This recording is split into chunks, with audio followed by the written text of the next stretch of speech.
Bismillahirrahmanirrahim. Assalamualaikum warahmatullahi wabarakatuh. Waalaikumsalam warahmatullahi wabarakatuh. Innal hamdalillah nahmaduhu ta'ala wa nasta'inuhu wa nastaghfiruh wa na'udzu billahi min shururi anfusina wa min sayyiati a'malina. May yahdihillahu fala mudilla lahu wa may yudlil fala hadiya lahu.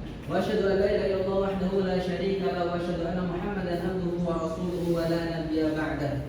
Baik, sebelum kita memulai pelajaran, kita kemarin sudah membahas tentang fikih dan sekarang kita masuk di pelajaran bahasa Arab, yaitu di pelajaran nahwu yang akan kita pelajari, yaitu adalah al-ajrumiyah.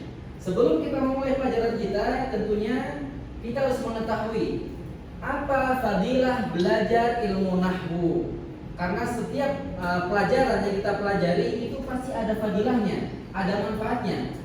Supaya kita biar semangat nantinya ke depan, kita harus mengetahui dulu apa itu manfaat dari belajar ilmu nahwu. Di sini dikatakan oleh Imam As-Suyuti rahimahullah taala, mungkin teman-teman, teman-teman pasca, sebelum kita mulai pelajaran, saya ingin mengabsen dulu. Yang pertama itu ada Ustadz Rizky. Apakah hadir Ustadz Rizky? Hadir. Alhamdulillah. Kemudian ada Ustadz Hamdani. Hadir juga. Alhamdulillah. Kemudian ada Ustadzah Raihana. Hadir. Dan Ustadzah Wafiq. Ustadzah Wafiq. Masih terus mungkin. Baik, alhamdulillah. Baik, Ustadz Hamdani bisa dibantu baca, Ustaz? Qala As-Suyuti rahimahullah, nahwu Al-ulubu kulluha muftaqiratun ilaih. Ini adalah fadilah yang pertama kita belajar ilmu nahwu. Kata Imam As-Suyuti rahimahullah, dia berkata an-nahwu al-ulumu kulluha muftaqiratun ilaih. Bahwasanya apa? Ilmu nahwu itu adalah ilmu yang sangat penting, yang mana semua ilmu itu bertuju kepada ilmu nahwu tersebut. Kemudian di sini juga ada perkataan yang sangat indah dari Imam Ahmad bin Abdul Bari rahimahullah taala, an-nahwu huwa anfa'ul ulumil arabiyyah. Bahwasanya apa? Ilmu nahwu itu adalah ilmu yang paling bermanfaat di dalam bahasa Arab.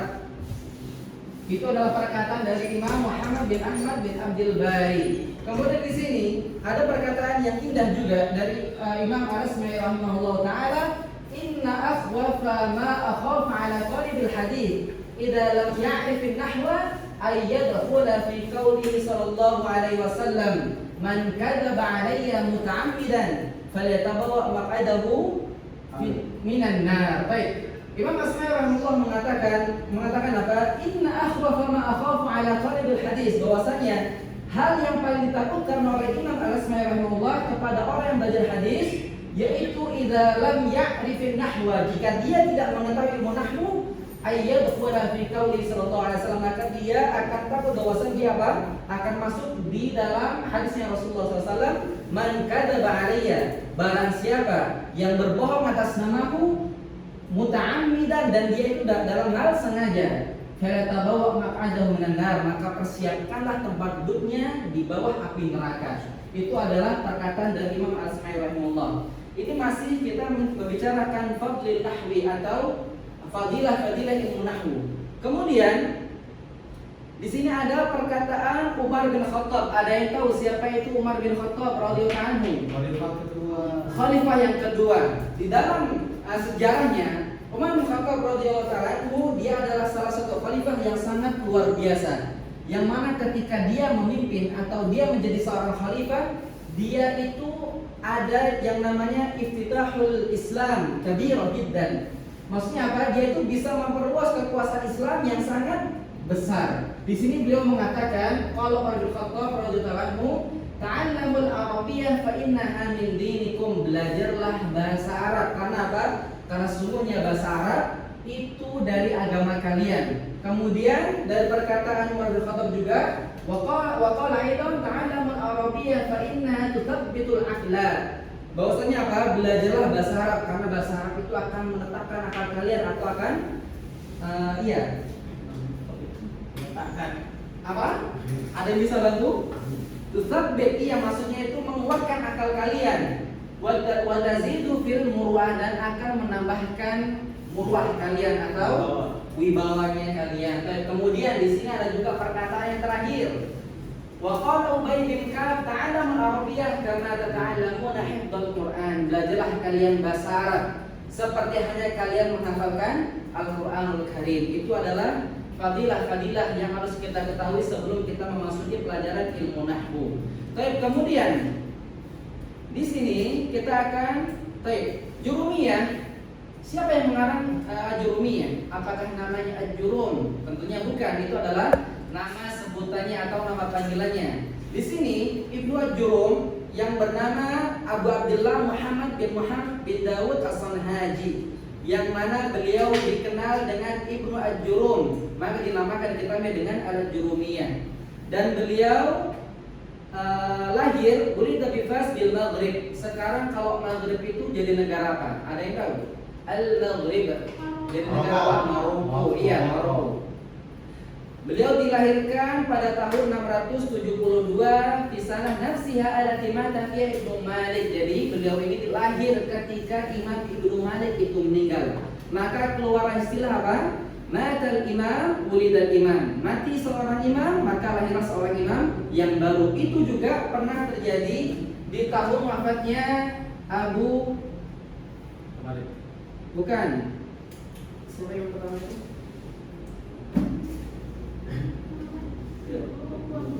Abu Hanifah sallallahu alaihi wasallam. Yang pertama itu juga bisa terjadi di zamannya Abu Hanifah. Beliau meninggal pada tahun 150 Hijriah. Kemudian Imam Syafi'i rahimahullah, beliau lahir pada tahun yang sama di 150 Hijriah ketika Imam Abu Hanifah meninggal.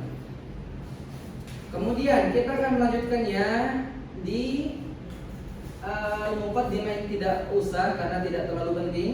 Kita langsung menuju ke pembahasan inti, yaitu tentang al-kalam. Al-kalamu.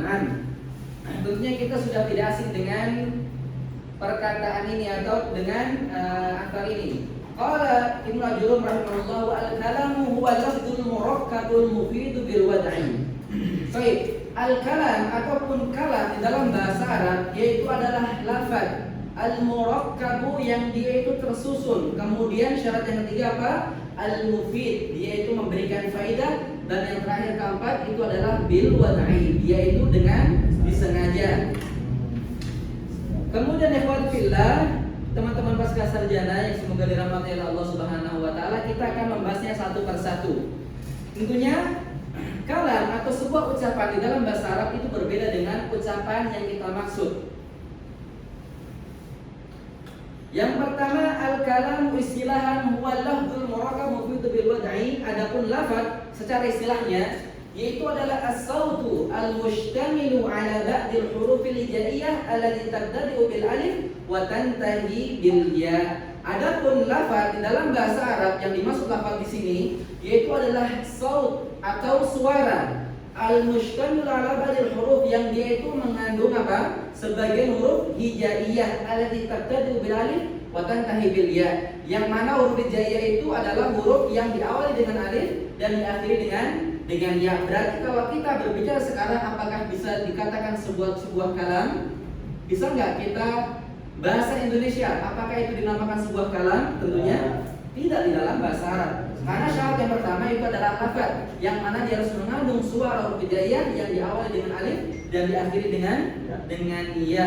Kemudian yang kedua itu adanya murakkab. Apa maksud dari murakkab? Murakkab di sini itu adalah ma tarakkaba min kalimatain, yang mana dia tersusun dari dua kalimat fa'akthar atau dia itu lebih.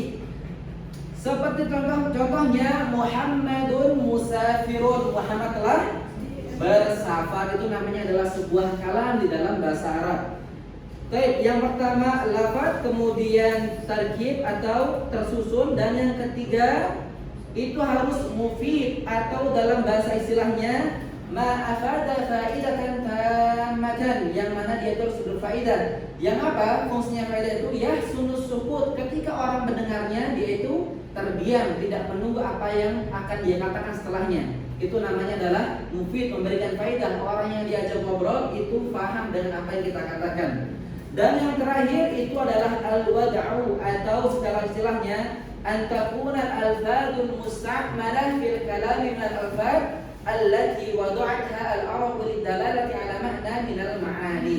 Atau dalam ringkasnya al-wad'u itu harus disengaja. Jadi ketika ada orang tidur yang mengatakan bahasa Arab, contohnya ada orang tidur kemudian dia ngelamun dan dia mengatakan Ja'a Muhammad, apakah ini dinamakan kalam? Tentunya tidak, karena tidak disertai dengan al-wad'u. Baik, harus disengaja. Jadi omongan orang ngelantur, orang tidur itu tidak boleh, tidak bisa dinamakan dengan sebuah kalam. Kan baik makna baik. Alhamdulillahirobbilalamin. Mungkin sampai sini. Insyaallah pertemuan selanjutnya kita akan membahas tentang bab selanjutnya. Kita akhiri dengan doa kafaratul majlis. Subhanallah wa bihamdihi, asyhadu an la ilaha illa anta, astaghfiruka wa atubu ilaik. Wassalamualaikum warahmatullahi wabarakatuh. Waalaikumsalam warahmatullahi wabarakatuh.